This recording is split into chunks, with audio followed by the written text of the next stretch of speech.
So mga par, sa naging bakbakan nga po sa pagitan ni Naoya Inoue kalaban sa Ramon Cardenas, kung saan mga idol nagulantang ang lahat sa round 2 ng bakbakan nila. Pinabagsak si mga idol ni Cardenas itong si Inoue gamit ang kanyang malakas na left hook. Hilong-talilong talaga dito mga idol ang hapon. Pagdating naman sa round 3 mga idol, wasak ulit si Inoue sa kanyang challenger at biglang nanghina ang hapon mga idol. Kaya kaagad mga idol na nervyos ang ama ni Inoue matapos ang knockdown na yon. Pero pagdating naman sa round 8 mga idol, biglang nag-super saiyan itong si Inoue at pinulbos din ito si Cardenas. Kung saan mga idol ito ang dahilan bakit hininto kaagad ng referee ang laban. Kaya panalo po si Inoue via round 8 knockout at siya pa rin mga idol ang undisputed super bantamweight champion. Samantala dahil nga sa impresibong panalo ni Inoue mga idol, makikita natin muli na babalik sa action si Inoue sa buwan ng December sa Japan. Kalaban nito si Murodjon Akhmadaliev. Opisyal na kasi kasado ang kanilang laban mga idol. Kaya abangan natin to mga boss. Dito natin malalaman kung totoo ba ang sinasabi ni Ed Hearn na sila na ang tatalo kay Inoue sa bakbakan o sadyang kupa lamang at pagkain lang ito ng Japanese monster.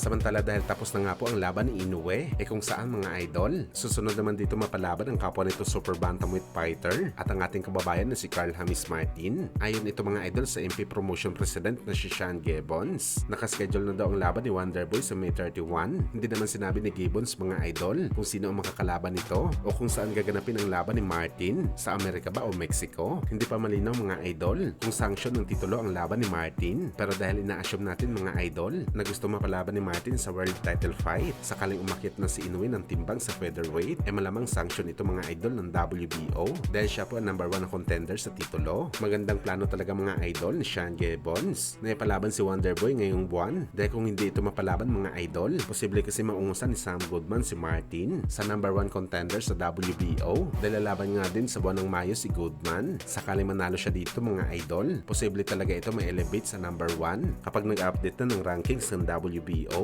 Kaya dapat talaga mapalaban talaga si Martin. Masabayan nito si Goodman para ma-maintain nito ang kanyang pwesto.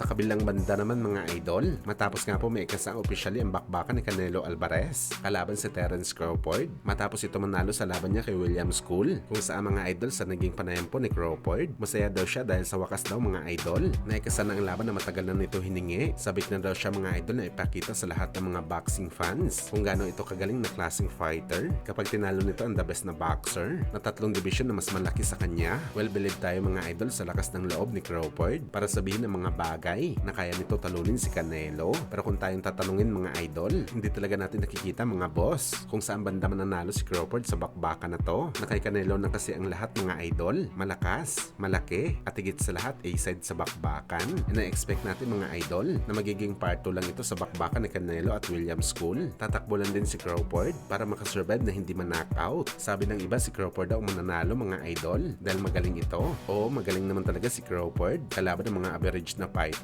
At tandaan po natin mga idol, hindi po average na fighter si Canelo. Hari ito ng kanyang division sa 168 pounds.